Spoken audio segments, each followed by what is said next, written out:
Hi everyone, welcome to week 2. Let's talk about project 2. Last week, you folks selected a piece of real or hypothetical creative content, a book, music, movie, television, game, and you drafted a query letter to an agent in the hopes of getting the agent to take you on as a client or perhaps to take on your client as a client in an effort to get a publishing deal for your book or music or script or whatever it may be. This week, we're going to pretend the agent read your query letter or your pitch letter, as it's called if you're shopping a script or a screenplay, and absolutely loved it. And what an agent would do in real life now is ask you to send to them supporting material or documentation so that they can put together a sales package to pitch your content for a publishing deal to a publishing house or production company or label. Okay, so in that spirit, depending on what content you picked, you will be making something very specific to it in this project. For example, if you selected a book in this project, you're going to be now writing a book proposal that would tell the agent and also the publisher, the prospective publisher, about the contents of your work. If you selected film or television, this week you're going to be writing a film or TV treatment for that. If you selected music, this week you're going to be putting together a press kit or an electronic press kit. And finally, if you selected a video game, you will be putting together this week a game treatment. So let's see how you do that. For this project, you can use outside resources, and I would highly recommend the material found in the appendix of the text. It will give you what content goes into press kits. It'll give you a sample book proposal, a sample film and television treatment, and a sample game documentation. So let's take a look at the rubric for this, and then we'll go over to the appendix to look at it in more detail. This project is worth 20%, graded on our old friends: content, organization, style, grammar, and so on. Here is the basic rubric on this one, and our old friends, the EBMS policies that we all know. So I'm going to go over to our text. If you have not yet downloaded this, please do. It's a Word doc. You don't need any license or key code, or it's not on Safari. I wrote it, and I wrote it with love for all of you. You just download that, and it'll walk you through what. Look, see, for all of my students, thank you for teaching me something new. Oh, let me fix that. I don't know how to do that. What did it do? Every day, it should. I don't know why that messed up. There we go. Okay, it's perfect. Now, let me go down to the appendix.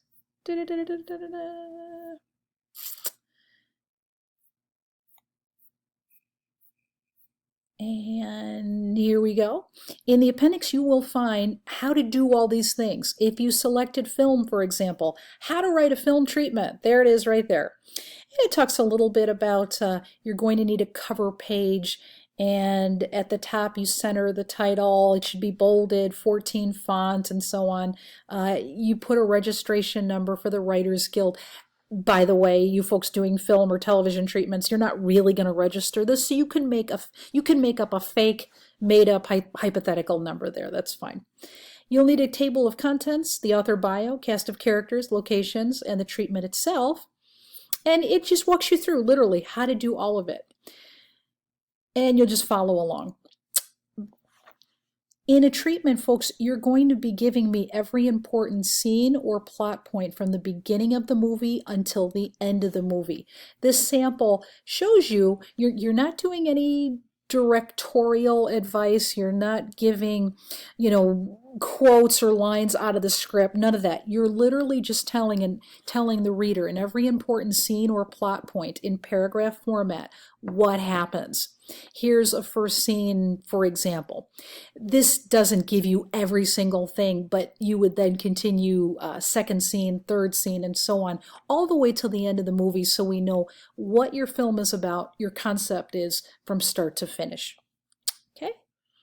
If you choose television, here is a TV treatment. Television is, in some ways, it's a little bit more laid out for you. It's literally a template that you insert your information. Your name would go here, the show title would go here, the format of the show, and so on, until you actually get to the treatment itself, in which you start talking about the episodes. Now, it's customary when you submit a treatment to do a full season of episodes. That's typically 10 episodes. This sample gives you 7. You notice each episode in your series is broken down again in paragraph format. I would prefer to see 10, folks. If you also want to do a bonus television treatment, that's a situation where there are bonus episodes, such as a 2-part cliffhanger. This is where you have a TV show that has actually 12 or even 13 episodes in a single series. But I would like to see a 10-episode treatment, if you would. By the way, these are not term papers, so there's no requirement for APA sources or sites. There's no page limits on these because they're business documents. You'll use your best professional judgment. And as always, the more information you give me, the more points I give you. But in general, these student works tend to be on an average of 3 to 7 pages. Generally, it's just an average. You can do more. I hope you would not do less, but in any case. Now, and we just continue this way. If you've chosen a game, here is how you would put together a game treatment, and it walks you through each of the different sections required for that. Here, by the way, from Project 1, if you ever need another copy of the sample pitch or query letter, here it is.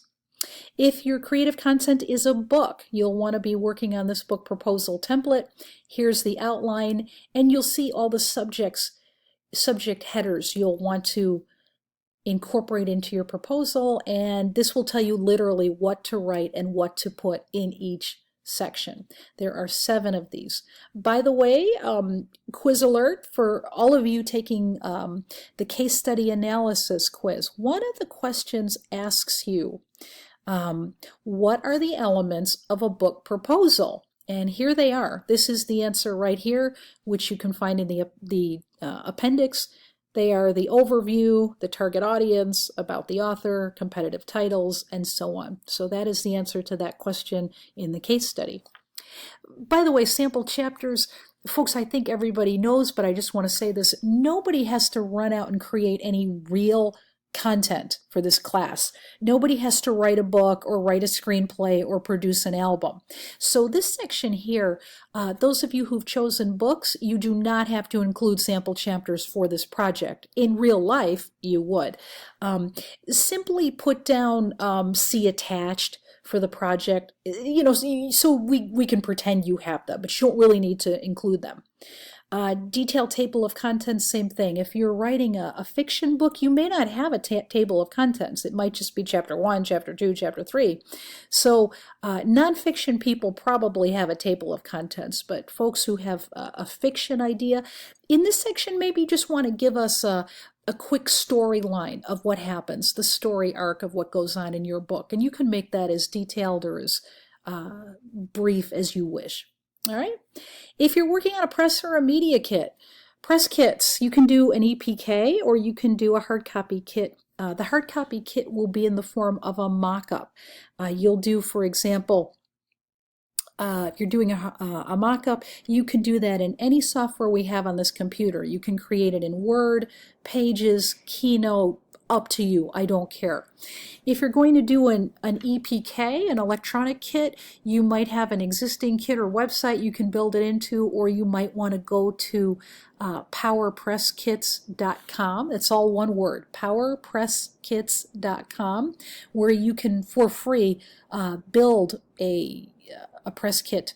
They have hundreds of templates to choose from, and you can use it for free for a couple weeks, I think 2 weeks, long enough to submit for this assignment.